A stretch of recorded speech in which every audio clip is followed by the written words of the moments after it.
Tiding ting tiding ting. Jangan lupa like, comment, and subscribe. Berlatar di Libya, film diawali dengan memperlihatkan sebuah pabrik kimia tua yang dijaga ketat oleh sebuah pasukan tentara yang sedang melindungi seorang jenderal bernama Fezan yang merupakan pemilik senjata nuklir paling berbahaya di dunia, bahkan mampu memicu perang dunia ketiga. Omar, what's the status on the general? Di saat mereka sedang berjaga, tiba-tiba saja mereka diserang oleh sekelompok pasukan yang dipimpin oleh jagoan dari Indonesia. Siapa lagi kalau bukan Iko Uwais, yang di sini dia berperan sebagai Suharto Rahmat, di mana tujuan dia ke sini adalah tidak lain untuk mencuri senjata nuklir itu dari tangan Fezan.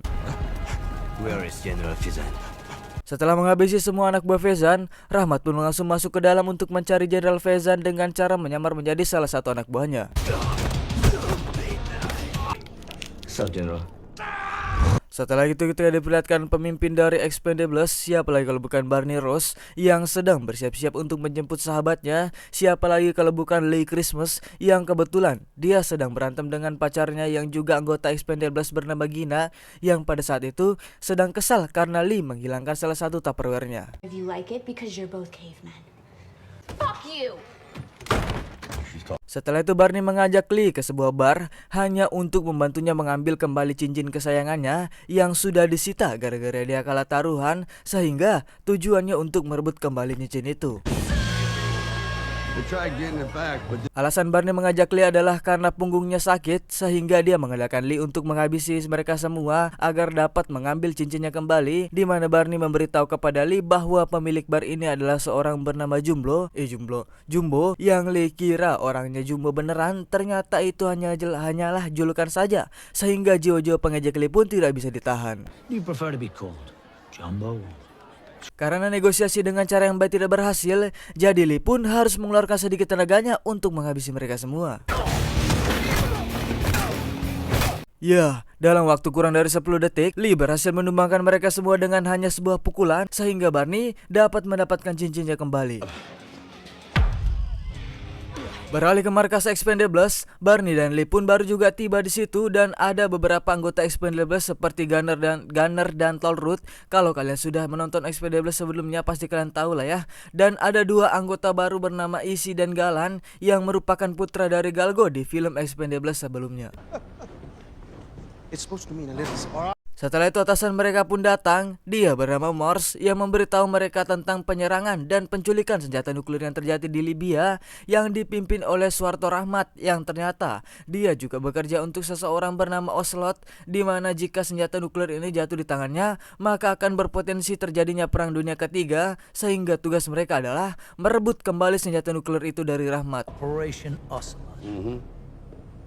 Di tengah perjalanan menuju Libya, di dalam pesawat Galang ini selalu saja mengoceh tanpa henti, persis seperti ayahnya sendiri. Kalau kalian nonton film sebelumnya pasti kalian tahu lah ya. World-class pervert. You know what he's about, Sean? Setelah sampai di lokasi, mereka pun disambut dengan roket yang menghantam pesawatnya, sehingga sebagian mereka pun bergegas turun, sedangkan Barney akan memantau mereka dari udara, yang pada saat itu Rahmat pun sudah berhasil mengambil senjata nuklirnya. Sir, I have a new transport. Excellent. Di saat Gunner akan menembak Rahmat yang akan pergi, sialnya tembakannya meleset sehingga Lee dan anggotanya harus terlibat kejar-kejaran dengan mereka. Di saat Gunner akan membantu mereka lagi-lagi tembakannya meleset, yang akhirnya hampir membuat temannya sendiri celaka, yang entah kenapa tembakannya jadi sabun terus, sehingga Rahmat yang menyadari hal itu pun langsung ke dalam pabrik agar terhindar dari tembakan luar. Issy dan Tollroot pun berhasil menghabisi target buruannya, sedangkan Lee menggunakan keahlian melempar pisaunya untuk menghabisi target buruannya. Di saat hampir keluar, tiba-tiba saja Issy dan Tollroot ditabrak dari samping oleh anak buahnya Rahmat, yang membuat mobil mereka terguling tapi tidak sampai melukai mereka. You mean total failure? Sementara itu Lee masih berusaha mengejar Rahmat, yang membuat sedikit kesulitan, yang di saat bersamaan pesawat Barney pun harus terkena roket yang mengakibatkan kerusakan parah, sehingga walaupun Barney menyuruh Lee tetap pada misinya, Lee tetap memutuskan untuk membantu sahabat baiknya itu. Karena kerusakan yang sangat parah, ditambah tembakan dari Rahmat sebelum pergi, pesawat Barney pun tidak bisa dikendalikan sehingga terjadilah momen kecelakaan pesawat yang Barney pada saat itu harus tewas yang tentunya membuat Lee sangat terpukul. Akibat dari Lee yang mementingkan sahabatnya Barney daripada misinya, dia pun harus dikeluarkan dan atau dipecat dari Expendables karena menurut Morse, Lee hanya menyia-nyiakan pengorbanannya Barney sehingga yang memimpin misi selanjutnya adalah Gina, pacarnya sendiri. You certainly picked your moment, pal. Karena Lee sudah tidak punya pekerjaan dan nganggur, akhirnya dia memutuskan untuk mencari pekerjaan dan menemukan sebuah lowongan, yaitu sebagai pengawal pribadi seorang influencer atau YouTuber di daerahnya. Baru di hari pertama Lee masuk kerja, dia sudah dibuat kesal ketika disuruh-suruh oleh bosnya, yang ketika kesabarannya habis melihat si bos merendahkan para wanita, Lee pun menghajarnya pas pada saat si bos melakukan live streaming. Karena Lee merasa tidak tenang melihat sahabatnya Barney mati begitu saja, dia pun memutuskan untuk pergi ke rumah Barney untuk sekedar mencari informasi keberadaan Rahmat untuk balas dendam yang tiba-tiba pacarnya Gina berada di situ, sehingga Lee mencoba membujuk pacarnya itu agar dia bisa ikut untuk misi selanjutnya karena dia juga ingin membalaskan dendamnya kepada Rahmat. You weren't invited. Walaupun Lee sudah membujuk dengan cara, ya kalian tahu lah ya, Lee tetap tidak bisa ikut karena memang itu bukan kewenangan Gina untuk mengikut sertakan Lee dalam misinya, sehingga Lee memberikan Gina pisau milik Barney yang sudah dipasangkan GPS tanpa sepengetahuan Gina. Keesokannya Lee menuju Thailand untuk bertemu dengan salah satu orang kenalan Barney bernama Deka yang juga memiliki skill bertarung yang hebat, jadi tujuan dia adalah untuk meminjam perahu miliknya. Barney should have his revenge. Damn right. Setelah itu para Expendables pun rapat untuk menjalankan misinya, dan di situ ada anggota baru yang kita sebut saja Lisa, yang ternyata tujuan Lee ke Thailand adalah karena Rahmat sudah membajak salah satu kapal kargo di laut Thailand yang pada misi kali ini mungkin agak sedikit berbeda karena pemimpinnya wanita yaitu Gina, jadi ya agak kurang lah kalau bukan Barney yang memang sudah lebih berpengalaman dalam memimpin tim ini, ya minimal Lee lah ya, tapi ya malah dipecat ya sudah lah ya. Probably would have just said, let's go. Yeah. Setelah sampai di lokasi, mereka semua pun bersiap-siap untuk terjun payung menuju kapal target. Setelah berada di kapal, mereka pun segera menyusuri setiap sudut kapal yang anehnya. Mereka tidak menemukan seseorang pun di kapal itu dan terlihat sangat sepi. Yang ketika mereka memeriksa ke anjungan kapal, tiba-tiba... Ya... Entah kenapa dan siapa, tetapi sepertinya ada yang membocorkan misi mereka sehingga mereka harus tertangkap, di mana pada momen ini mereka menuduh satu sama lain yang tiba-tiba datanglah anak buah Rahmat dan mengambil Mars. Sementara itu Lee sudah sampai di belakang kapal dan bersiap untuk naik ke kapal, di mana si Deka ini tidak bisa membantunya, jadi dia hanya bisa sampai situ saja sehingga Lee harus masuk sendirian. Lee yang sudah berada di kapal pun merasa aneh karena tidak melihat Gina dan timnya yang di situ ketika dia sedang memeriksa, tiba-tiba Don't move. Mars pun dibawa ke anjungan untuk menjadi sandera, di mana Rahmat ingin menukarnya dengan salah satu tahanan bernama Bai yang karena diancam, Mars pun terpaksa memberikan akses supaya Bai bisa dibebaskan. Lee pun mulai bergerak menghabisi satu-satu anak buahnya Rahmat dan sempat berbicara dengan Rahmat dengan walkie-talkie milik anak buahnya dan mengatakan bahwa dia akan segera membalaskan dendam sahabatnya itu. The only way you leave the ship is in a wonderful variety. Lee kembali melakukan pergerakan untuk mencari keberadaan Gina dan timnya yang secara tidak sengaja dia sampai di tempat penyimpanan senjata nuklirnya yang di saat berada di luar. Di situ Lee sedikit terpojok karena jumlah musuhnya terlalu banyak sehingga Lee menggunakan keahlian bermotornya pada saat itu. Di saat Lee kembali terpojok, secara tidak terduga datanglah Deka yang memutuskan untuk membantunya sehingga terjadilah kombo mematikan antara Lee dan Deka.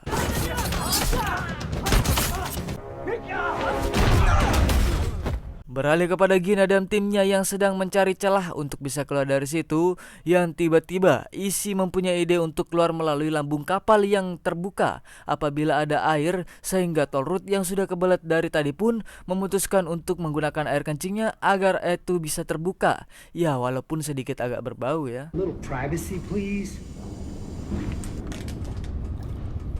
Ketika mereka sudah keluar, tiba-tiba datang anak buah Rahmat yang memergoki mereka, yang kebetulan datang Lali dengan Deka yang segera menyelamatkan mereka. Mereka semua pun sangat senang melihat Lee berada di situ, terutama Gina yang merupakan pacarnya, dan itu sangat membantu sekali. I feel a little used. Mereka semua pun pergi ke tempat penyimpanan senjata nuklirnya, yang ternyata senjata itu sudah aktif dalam 27 menit lagi. Senjata itu akan meledak, dan lebih parahnya lagi akan memicu terjadinya Perang Dunia Ketiga, sehingga mereka segera menyusun rencana untuk mengambil pemutus jarak jauhnya yang berada pada Rahmat. It's going to start World War III. Rencana pun dimulai dengan memanfaatkan mobil pengangkut barang yang sudah dimodif untuk mengalihkan para musuh dan sudah dipasangkan bom. Setelah itu mereka semua pun bersatu dan menghabisi semua anak buah Rahmat yang di sini. Terungkaplah mengapa tembakan Gunner selalu sabun. Itu karena dia sudah berhenti minum alkohol, sehingga untuk mengembalikan performanya, dia pun kembali meminum alkohol yang membuat tembakannya tepat dan tidak meleset. Good to be back. Sial bagi Tolrut yang harus tertusuk di bagian belakang perutnya oleh tangan kanan Rahmat, yang untungnya Galan datang untuk membantunya, akan tetapi Deka menyuruhnya agar dia saja yang mengurusnya. Dengan dibantu oleh Lisa, mereka berdua pun berhasil mengalahkan dan membunuh si tangan kanannya Rahmat. Sampai Lali di anjungan, dan di sini momen kesempatan Lee untuk membalaskan dendamnya kepada si Rahmat, dan terjadilah duel di antara Jason Statham dan Iko Uwais.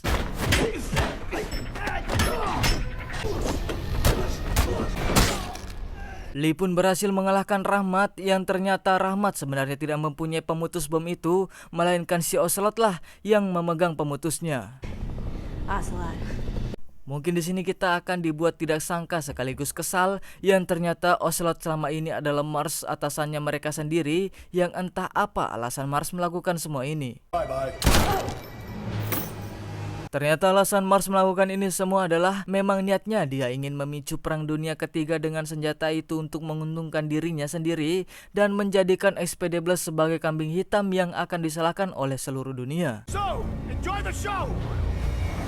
Waktu yang tersisa tinggal 10 menit dan nuklir itu akan meledak, sehingga mereka memutuskan untuk kembali dengan menaiki perahu Deka yang masih terikat di belakang kapal. Setelah para teman-temannya udah turun, Lee memutuskan untuk tetap tinggal untuk mengorbankan dirinya demi teman-temannya dan pacarnya. I gotta turn this ship around. Waktu pun tinggal 6 menit lagi sebelum nuklir itu meledak, di mana Lee berencana untuk membalikan kapal atau menenggelamkannya agar ledakannya tidak terlalu keras. Akan tetapi usahanya gagal karena anak buah Mars yang mengganggu, di mana dia memutuskan untuk menghabisi semua anak buah Mars terlebih dahulu. Looks like I'll be seeing you soon, Bonnie. Setelah anak buahnya habis, Mars pun dengan sombongnya mengajak Lee untuk berduel, yang di tengah-tengah kesombongannya, tiba-tiba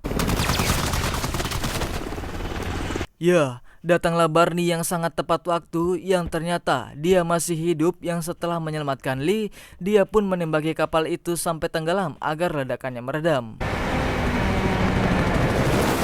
Alasan mengapa Barney memalsukan kematiannya adalah untuk mengungkap bahwa Mars lah Ocelot itu, yang memang dari dulu dia sudah tahu bahwa Mars itu Ocelot, akan tetapi dia membutuhkan waktu dan bukti untuk mengungkap bahwa Mars inilah pelakunya.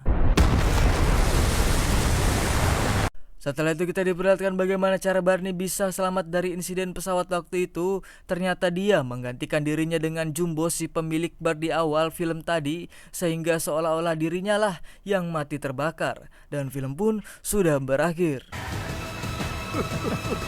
Bagaimana? Seru bukan? Yang kita kira kalau Barney sudah mati ternyata ya ngeprank doang anjing. Ya itu ciri khasnya lah Expendables ya. Suka bikin surprise tapi ya alhamdulillah belum mati lah. Jadi mungkin nanti masih ada kelanjutan Expendables yang pastinya lebih seru. Nah, saya Gimas pamit undur diri. Assalamualaikum warahmatullahi wabarakatuh. See you next video guys ya. Buat apa perempuan you?